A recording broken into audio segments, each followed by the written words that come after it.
request Dr. Riddhi and her lecture is a key lecture, I would say, for the whole day. That's on early recognition and screening of neuronal disorders, because unless we recognize them, we are not going to work anything on that. So for a very important lecture, Riddhi. The disability, prevalence of disability. What according to you all is the current prevalence of disability across the world? We don't have definite, the numbers for India are very different as to official counts, but approximately what does the disability prevalence look like? 10 to 15%. It's 10 to 15%, I would say.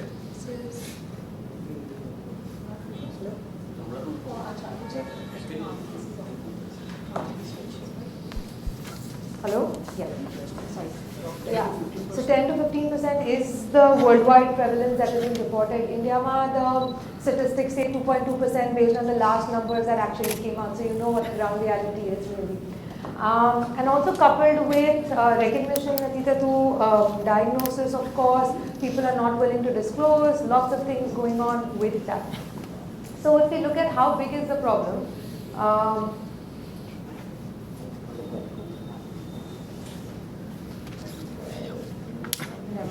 how big is the problem? So we're looking at about 15%. That means about around 50 million children, around 50 million children in the country have some form of developmental disability. And also access to qualified care in terms of specialized care is limited to certain areas. Like say you'll have it in the metros, you'll have developmental pediatricians in some area, you'll have neurologists.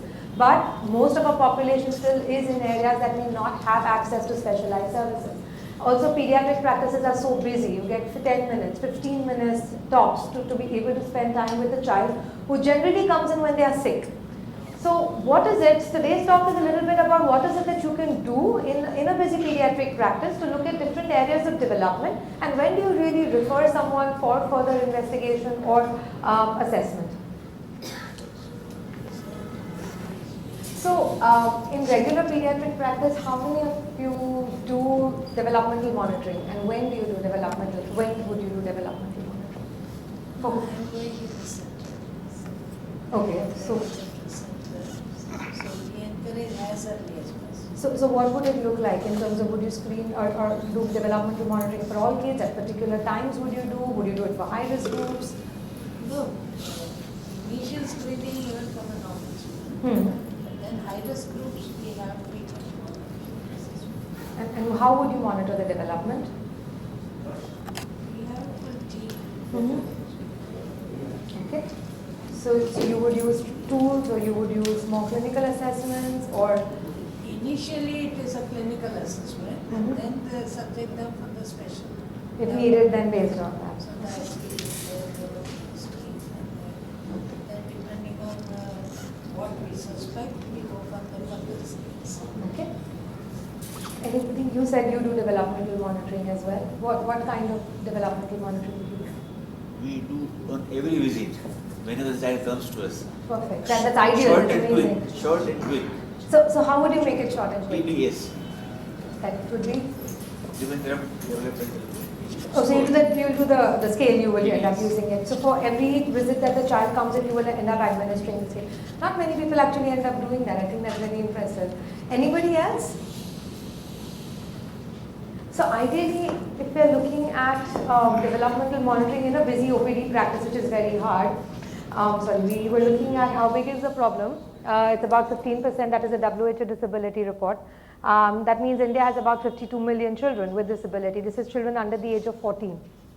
And developmental monitoring in busy OPD practices is sometimes hard. Often children come when they're acutely sick. So at least the basic recommendations are that developmental monitoring should happen at all well-child clinics, and you end up doing formal screening at 9, 18 and 24 and 30 months of age, which is the AAP guidelines. When I'm saying formal screening, it's more of a use of a specific tool that you would end up using, and especially if the child is high risk, then you would do more frequent monitoring, and a monitoring or an assessment, a detailed assessment is definitely recommended when parents are concerned. I think that's one of the biggest things that I've learned is that if parents are concerned, listen to them and get a detailed assessment done. You have nothing to lose from that. And today's talk is going to be a little bit about understanding different areas of development, different domains of development, and eliciting, and just what is it that you can do in your pediatric practice, even say informally, when a child comes to you in that 10 to 15 minutes. What is it that you can observe? What is it that you can ask that will give you a general sense of what's really going on with the child's development, and identifying red flags for common developmental disorders. I think this becomes really more important in today's time when we know that early diagnosis and intervention becomes really important. And also, especially in some difficulties, say for example language delays, there are so many cultural contexts that come in terms of why people don't reach out early, or you know, there is a myth that boys start talking late, it's okay to wait, or everybody in my family started talking late, it's okay to wait. But when is it that you start getting concerned and actually do something about it? So when we are looking at overall development and developmental assessment, we are looking at different areas. We are looking at communication, which is both expressive as well as a receptive language. Expressive is what you talk, receptive is what you understand. Motor skills, the gross motor, the bigger muscles of the body, and fine motor. Social interaction, play skills, self-help, ADLs, and academic skills for older kids. So when we are looking at communication, for example, how would you elicit expressive, where the child's expressive language is, where the communication is in a regular pediatric practice? How would you assess that? What would you do? You have a few minutes with the kid. What is it? How will you assess the language and communication for the child? It's asking child few questions as related to the age, so at least what answer you get back. You can check the intelligence. Absolutely. Give me an example. How would you start a conversation with a child who comes to a practice, to your clinic? What would you say? It depends on the age, but I start with what's your name? Yeah. What have you been doing so far? What sports do you play? Yeah. Which school do you go? Which year you're studying? Something about your hobbies, friends. So just by asking this, means you know what level they are. Even they, it's good for me to get that ice broken, so they are very comfortable with me. And then while they're even walking in, seeing how they're walking, it's how they're doing. And then depends on the age. I think this is how they start. Absolutely, and I think that's the best way to start as an icebreaker for a lot of kids. Right? When they come to a pediatric clinic, some of them are often worried, scared, vaccines, you know, they're sick, all of that. But when you start with an icebreaker, and one of the things I've realized is often asking parents a little bit when they come in terms of what does the child like, and start with talking about topics like that. So for example, if the mom says, oh, he really likes this, start talking about that, or maybe commenting on something that the child's probably wearing, or you know, maybe a cool t-shirt, or like really nice shoes, and say, oh, how pretty they are, and see how they are responding to that. It may be a question, it may be a comment, and depending on the age of the child, you'll get a sense of what the language is. I think having conversations like this with children will give you a little more qualitative information than just a checklist, like having 50 words at 2 years and having 2-word sentences. Sometimes kids may not talk to you when they come to a clinic setup, right? So how do you elicit some of these things becomes really, really important, rather than just having the specific milestones, like the first words at this age, 2-word sentences, 3-word sentences. You won't get a sense of the quality. Especially again with the older kids, when we are looking at children over 3 years, 3.5 years of age, children who are at risk for learning issues, specific language delays, you're also looking at what is the quality of the language. So for example, oh, tell me about your school, what's going on? Though some kids may not like talking about school because that may not be the best place for them, or tell me about a holiday that you had, right? You're leaving it as an open-ended question, but you're going to get information from them about something that they enjoyed doing. You'll get a sense of the vocabulary, the grammar, how they are using, and it could be in any language. You'll get a sense of how they're able to put together information in a sequence, the clarity of the language, all of that information you can get through a conversation. For some of the kids, for example, now on the autism spectrum, you'll also have kids who have language but have difficulties with the social part of it, right? So for example, what I mean is a back and forth conversation. If you say something, do they pick up on it and ask more? How are they communicating? What is their facial affect? What is their body language like? Are they using non-verbal communication as well? Those are things to keep in mind. For younger kids as well, for example, if parents are coming and saying he's not talking, even within the first few minutes of them being in a room, you can see how they are communicating. Are they looking at somebody if they want to ask for something? Are they pointing out to things to show or to request? Are they using any other actions to be able to communicate? Those things are things that you can just observe immediately, even without having to ask too many questions. And especially if parents bring this up, it becomes important. So when we're looking at expressive language, especially for the younger kids, language, you look as the verbal language as well as the non-verbal communication, pointing, gestures. Gestures also, there are different kinds. Does he use descriptive gestures? Some kids, for example, may end up learning how to do the more learnt, they may end up using learnt gestures like waving bye. Or for example, high five, because often if kids have gone to therapy, they have learned high five. But beyond that, they may not be able to use other gestures spontaneously to be able to communicate. So those kind of gestures what you're looking at. So look at the non-verbal communication as well as the language.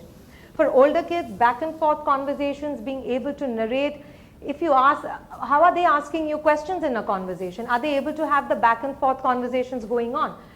This becomes again important for older kids, higher functioning kids on the spectrum who have the language but may end up just talking on what they want to talk about. So if you're talking about something, they may end up talking about what they want to talk about and may not really follow your cue in a conversation.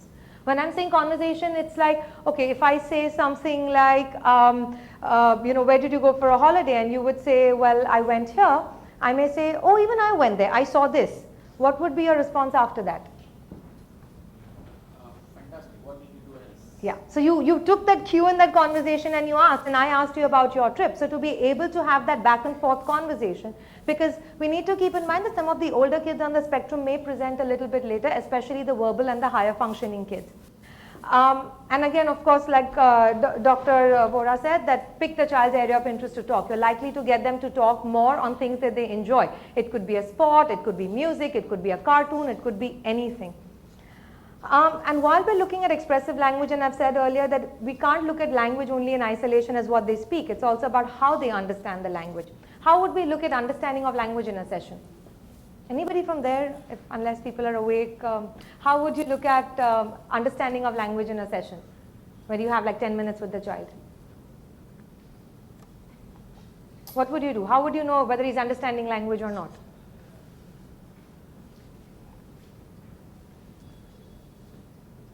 How would you know? By facial expression, smiling. Sorry? By facial expression, smiling. In response to what? While asking some question. So what kind of questions would you ask? To see whether he's following instructions or not. Like, does he want something to eat, drink, or want to go somewhere out? Mm-hmm. Want something to watch on mobiles or television? In your clinic? What can you ask? Simple things that you can ask in your clinic. Sorry? If you want this thing, then give me answer by, in Gujarati they say, le, apo. Yeah. So you can ask Joye che ke nahi. So you get an understanding if he's getting a yes and a no question or not. You could ask questions about where somebody is, what is somebody doing.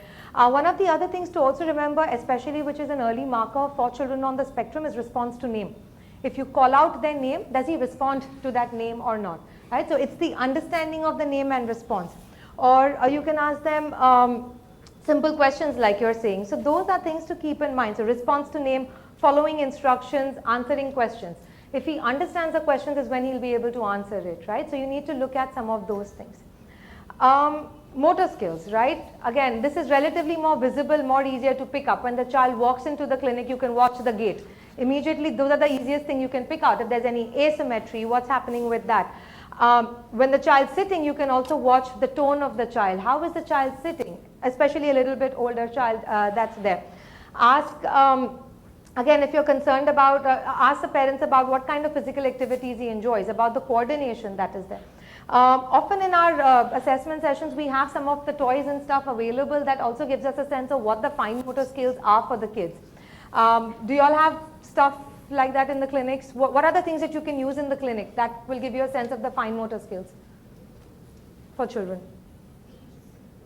Beads activity. You can have beads. If the child enjoys, for younger kids, they can have beads. What else? Cubes, Cubes, stacking cubes, blocks you can have. crayons, paper. crayons, paper. You'll get a sense of immediately if you have that paper there. Most kids enjoy unless they have like significant fine motor issues. And it's like somebody was saying, like Nandita was saying, it doesn't matter what you draw. Let's draw something. Let's make it colorful. Let's make it fun. You'll see the grip. You'll see how much pressure they're applying on it. You'll see the kind of things that they are drawing. So it'll give you a sense of what the fine motor skills for the child also are. Another thing that often helps is puzzles, to see the fine motor skills in terms of how are they able to manipulate and put things inside the puzzles, how are they able to put the jigsaw pieces together. So these are things that you can immediately look for as motor difficulties if at all they are there. Social, I think this is one of the biggest things, especially now with the prevalence of autism being fairly high and the range of language difficulties being very variable. One of the biggest things that's relatively easier to pick up is also the social difficulties in children on the spectrum. Eye contact, right? Eye contact, especially how does it link with the communication? It's not just about looking, but it's about how do I use my eye contact to be able to communicate, to engage with somebody, to share, to connect with somebody, right? So what's easiest to observe is how the child looks at the parents. How does he respond? He may or may not do it with you immediately. You're an unfamiliar person, unfamiliar environment. But when he's excited, when he's happy, how does he share it with the parents? That is there. And you'll also see the reciprocity in that, in terms of if he's enjoying something, looking back at the parents and smiling, or showing something, sharing something. You watch the interaction with his parents. Some of the kids may just end up seeming to be very aloof and not really coming to the parents even within that session. Joint referencing. How would you elicit joint? Are you familiar with what joint referencing is? Joint attention, joint referencing.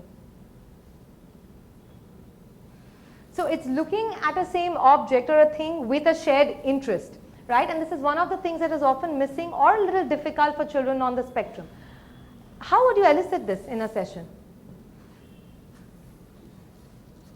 Giving them something interesting, toy or something, and let's see what like brings back to mom or show what it's there. So just seeing with interesting objects or interesting things, how a child reacts to their parents and recognize. Absolutely, and like you see in that picture somewhere there, the father or the baby, one of them is showing somebody the bird over there, and both of them are looking together at the same thing. What I really find helpful in the session, and which I really enjoy, most kids enjoy it, is bubbles. I think I use pretty much bubbles for most parts of my assessment for everything. I don't know if you use it as well, Nandita. You blow bubbles and you're like, oh look, right? A lot of the kids may just not end up looking at the bubbles. You're like, oh look, right? So it's about sharing the joint attention, or if there is something that's an interesting toy and you're like, oh look, what's there? It depends on how the child responds to that. So that's something that it is very important to notice, and those are things that you can do in a session as well. Play. We can get so much information by just observing children while they are playing. And it's most important to have toys that are appropriate for different age groups. I think we cannot overemphasize how important that is across different ages, what kind of toys. So commonly, across what kind of toys would your pediatric clinics have that you end up giving kids to kind of play with or observe while you're doing a developmental monitoring?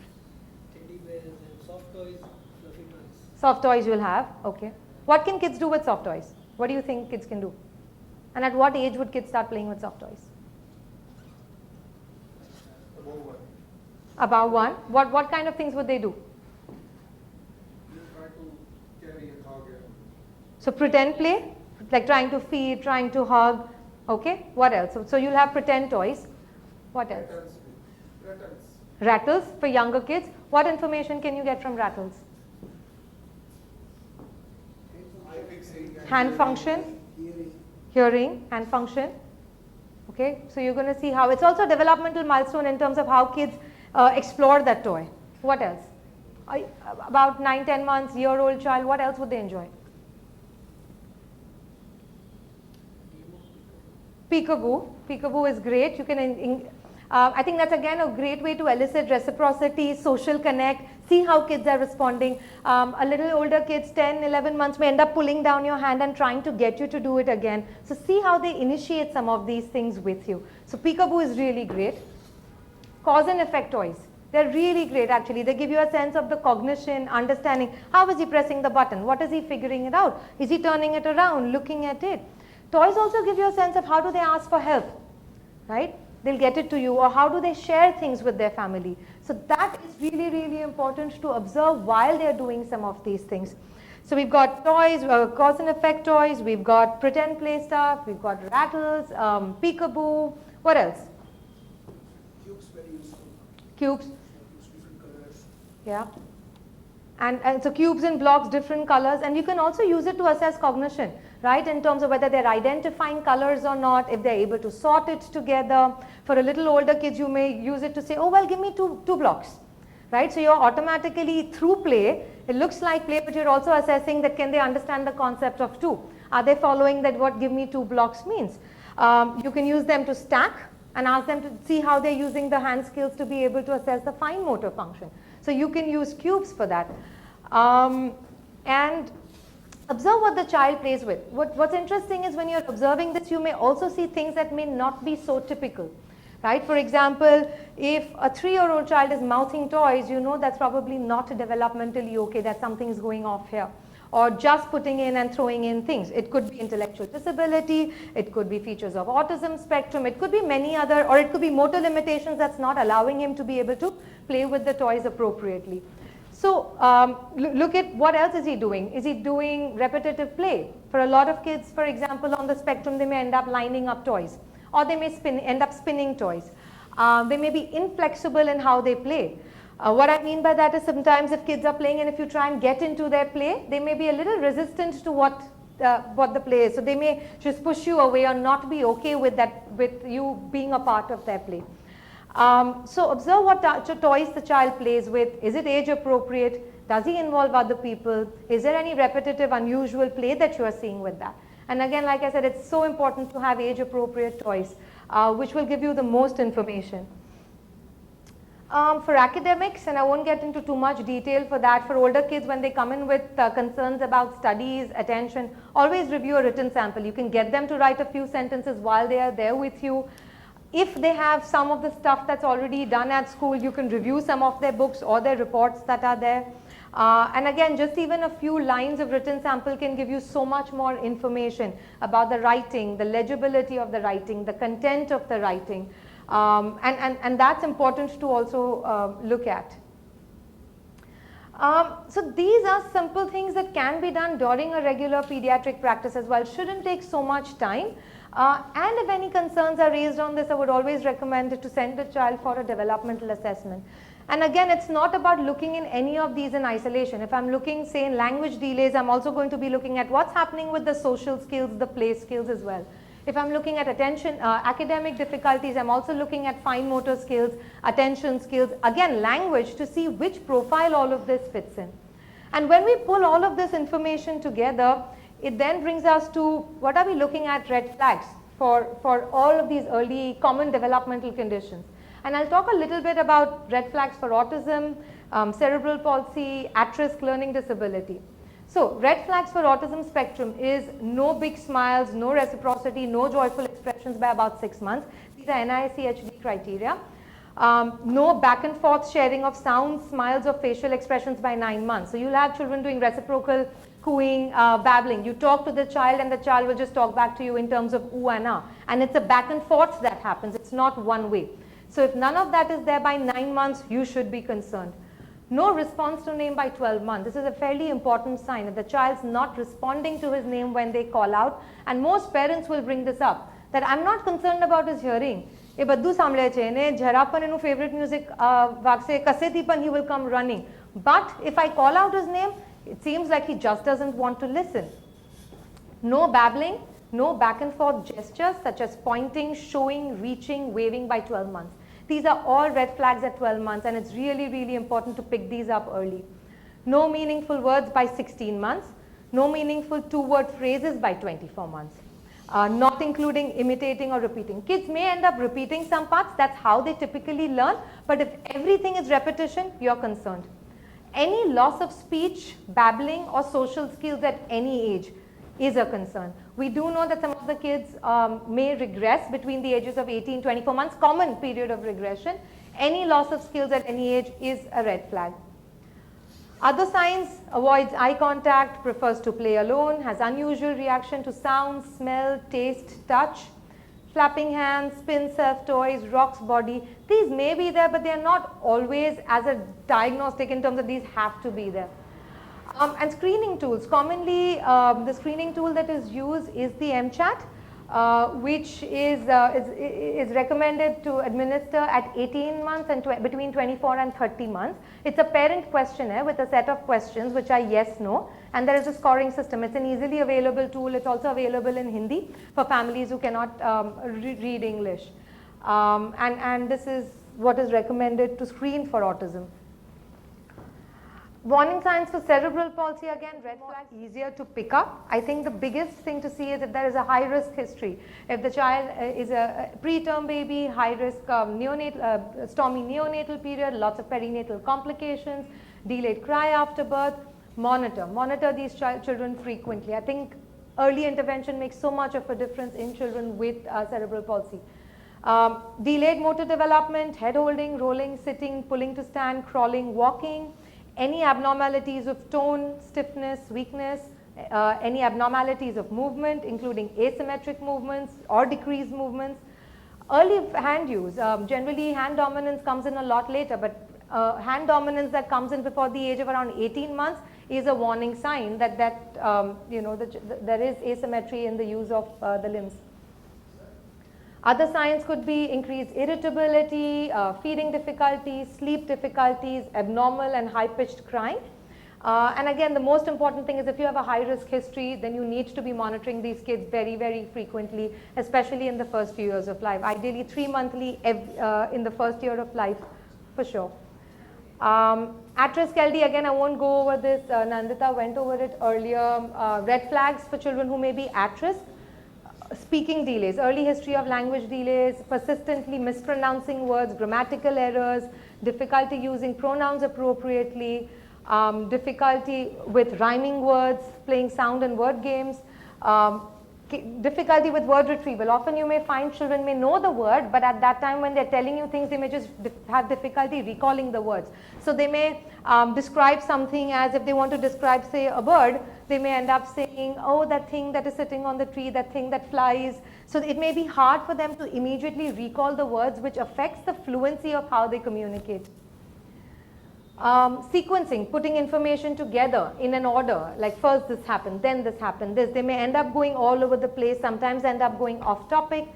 So difficulty telling an event or a story, auditory memory, so difficulty remembering multi-step instructions. They follow parts of the instructions, not end up following through on all.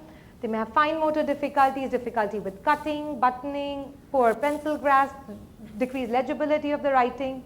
And they're often uncoordinated, messy. The mom says, well, he's just making a mess of pretty much everything.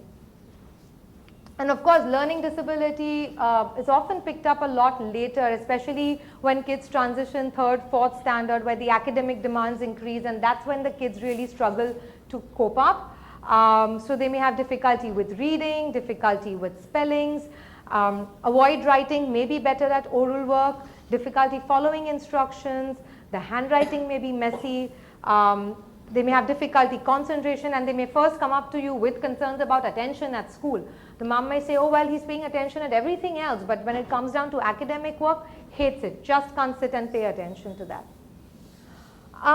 Children at risk for ADHD, again, some of the features can be present early.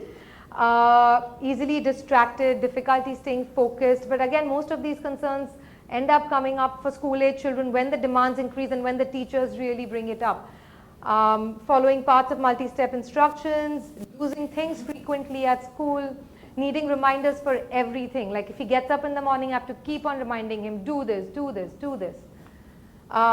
Fidgeting, swarming, not being able to remain seated, constantly needing to run around, talking excessively, interrupting conversations, answering out of turn in the class, constantly on the go. Even in the sessions, we end up seeing some kids prefer to just stand and do their work. They may end up just standing and completing all their work, and that's okay for us to allow them to do. And again, why we are going on all of these is because pediatricians are the first point of contact for most of the kids that we end up seeing, and with the frequency of contact also is a lot more. So it would be so much of more value if these concerns are picked up while during a regular pediatric practice as well. And again, while we are talking about this, early identification, early intervention leads to better outcomes for children. Yeah, that's it.